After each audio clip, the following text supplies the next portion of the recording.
السلام علیکم، امید ہے آپ سب کہہ رہے ہو عافیت سے ہوں گے۔ تو آئیے آج کی آیت شروع کرتے ہیں۔ بسم اللہ الرحمن الرحیم وَكَتَبْنَا لَهُ فِي الْأَلْوَاحِ مِنْ كُلِّ شَيْءٍ مَوْعِظَةً وَتَفْصِيلًا لِكُلِّ شَيْءٍ فَخُذْهَا بِقُوَّةٍ وَأْمُرْ قَوْمَكَ يَأْخُذُوا بِأَحْسَنِهَا سَأُرِيكُمْ دَارَ الْفَاسِقِينَ۔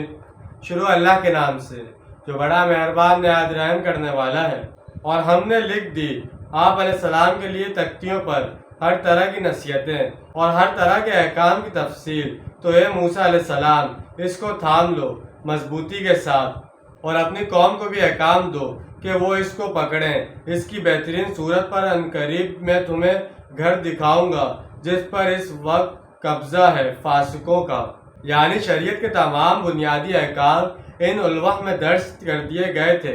اللہ کی اتاری ہوئی شریعت کے بنیادی احکام شعراء حیات پر انسان کے لیے گویا ڈینجر سگنل کی حیثیت رکھتے ہیں، جیسے کسی پر بیچ پہاڑی سڑک پر سفر کو محفوظ بنانے کے لیے جگہ جگہ ڈینجر سائن نصب کیے جاتے ہیں، اسی طرح انسانی تمدن کی پیچیدہ راستے پر آسمانی شریعت اپنے احکامات کے ذریعے کوشن نصب کر کے انسانی تنگ و دو کے لیے ایک محفوظ دائرہ مقرر کر دیتی ہے تاکہ انسان اس دائرے کے اندر رہتے ہوئے اپنی عقل کو بروئے کار لا کر اپنی مرضی اور پسند ناپسند کے مطابق زندگی گزارے۔ اس دائرے کے باہر محرمات ہوتے ہیں جن کے بارے میں اللہ کا حکم ہے کہ ان کے قریب بھی مت جانا۔ کسی بھی حکم پر عمل درآمد کے لیے مختلف درجے ہوتے ہیں۔ یہ عمل درآمد ادنی درجے میں بھی ہو سکتا ہے اور اوسط درجے میں بھی اور اعلیٰ درجے میں بھی۔ لہٰذا یہاں مطلب یہ ہے کہ آپ علیہ السلام اپنی قوم کو ترغیب دیں کہ وہ احکام شریعت پر عمل کرتے ہوئے اعلیٰ سے اعلیٰ درجے کی طرف بڑھنے کی کوشش کریں۔ یہی نکتہ ہم مسلمانوں کو بھی قرآن میں بتایا گیا ہے، یعنی وہ لوگ کلام اللہ کو سنتے ہیں پھر جو اس کی بہترین بات ہوتی ہے اس کو اختیار کرتے ہیں۔ ایک طرز عمل یہ ہوتا ہے کہ آدمی اپنی ذمہ داریوں کے بارے میں ڈھیل اور رعایت حاصل کرنا چاہتا ہے۔ وہ سوچتا ہے کہ امتیازی پوزیشن نہ صحیح، فرسٹ یا سیکنڈ پوزیشن بھی نہ صحیح، بس پاسنگ مارک کافی ہیں۔ لیکن یہ معاملہ دین میں نہیں ہونا چاہیے۔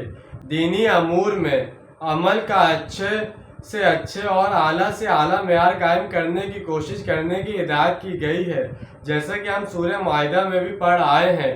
دنیاوی امور میں تو ہر شخص عین ہے جستجو کے خوب سے ہے خوب تر کہاں کے نظریے کا حامل نظر آتا ہی ہے، لیکن دین کے سلسلے میں بھی ہر مسلمان کی کوشش ہونی چاہیے کہ اس کا آج اس کے کل سے بہتر ہو۔ دینی امور میں بھی اور ترقی کے لیے حتی العمال ہر گھڑی کو شان رہے۔ اس سے مراد فلسطین کا علاقہ ہے جس پر حملہ آور ہونے کا حکم حضرت موسیٰ علیہ السلام کو ملنے والا تھا۔ بنی اسرائیل کا قافلہ مصر سے نکلنے کے بعد خلیج سوئس کو عبور کر کے صحرائے سینا میں داخل ہوا تو خلیج سوئس کے ساتھ ساتھ سفر کرتا رہا یہاں تک کہ جزیرہ نمایاں سینا کے جنوبی کونے میں پہنچ گیا جہاں کوہ طور واقع ہے۔ یہاں پر اس قافلے کا طویل عرصے تک قیام رہا۔ یہیں پر حضرت موسیٰ علیہ السلام کو کوہ طور پر طلب کیا گیا، اور جب آپ علیہ السلام تورات لے کر واپس آئے تو آپ علیہ السلام کو فلسطین پر حملہ آور ہونے کا حکم ملا۔ چنانچہ یہاں سے یہ قافلہ خلیج عقبہ کے ساتھ ساتھ شمال کی طرف عارضم سفر ہوا۔ بنی اسرائیل 700-800 سال قبل حضرت یوسف علیہ السلام کی دعوت پر فلسطین چھوڑ کر مصر میں آپ سے تھے۔ اب فلسطین میں وہ مشرک اور فاسق قوم قابض تھی جس کے بارے میں ان کا خیال تھا کہ وہ سخت اور زور آور لوگ ہیں۔ چنانچہ جب ان کو حکم ملا کہ جا کر اس قوم سے جہاد کرو تو انہوں نے یہ کہہ کر معذوری ظاہر کر دی کہ ایسے طاقتور لوگوں سے جنگ کرنا ان کے بس کی بات نہیں۔